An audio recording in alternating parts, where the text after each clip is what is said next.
What's going on, everyone? Welcome back. Patrick here, and moving on to some more limits at infinity. Notice that these are a little bit different than the ones we've been doing before because we have a trig function here, we have an inverse trig function tan to the -1, and then we have an exponential function within that. Now this tan to the -1, this could have also been written as arctan.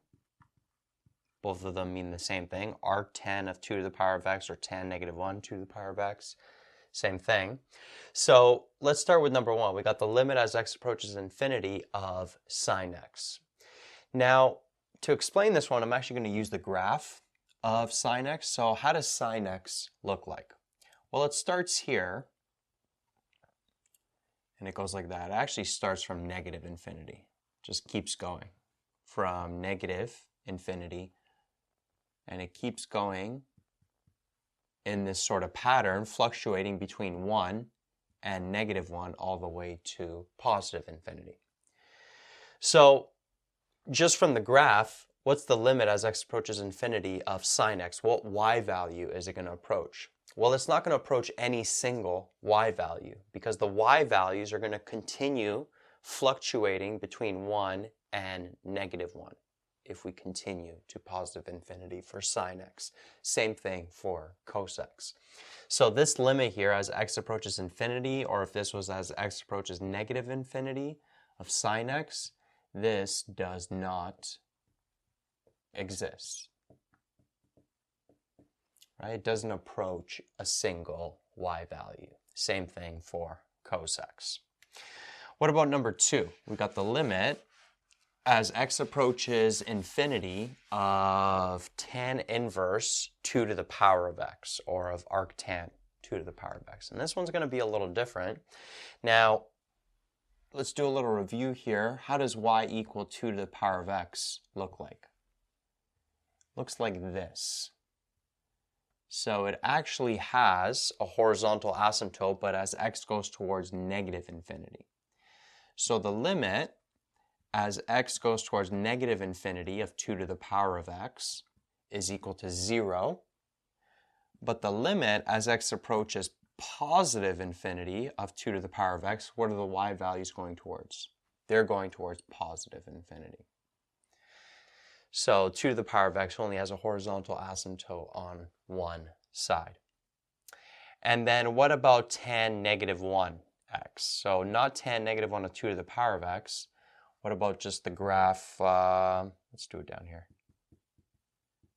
of tan -1, or tan -1 of just x? How does that graph look like? Well, to do a review, remember it has a horizontal asymptote at pi/2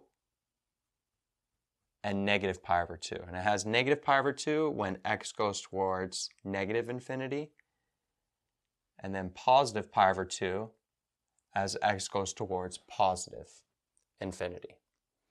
Right? That's the graph of tan -1x. So those are the two graphs that we're working with. So if you look at this, I'm going to erase this here.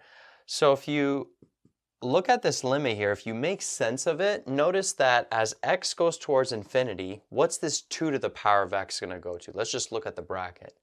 Well, it's going to go towards positive infinity as well. So as this goes towards positive infinity, this whole bracket, what's tan -1 of positive infinity? Well, notice that as x goes towards positive infinity of tan -1x, it's going to go towards pi/2. The y values go towards pi/2.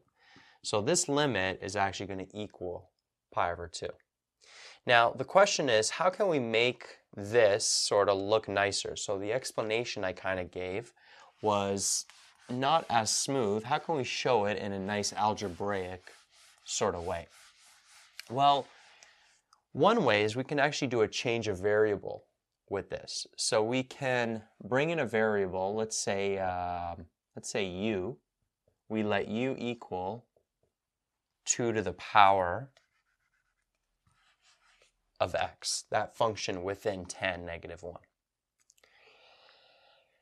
So we're letting u equal that, but notice that it's still the limit as x approaches infinity. So we need to make it as u approaches infinity, or as u approaches something. And notice as x approaches infinity for this function, the u value is going to approach infinity as well, right? From the graph, from that exponential graph.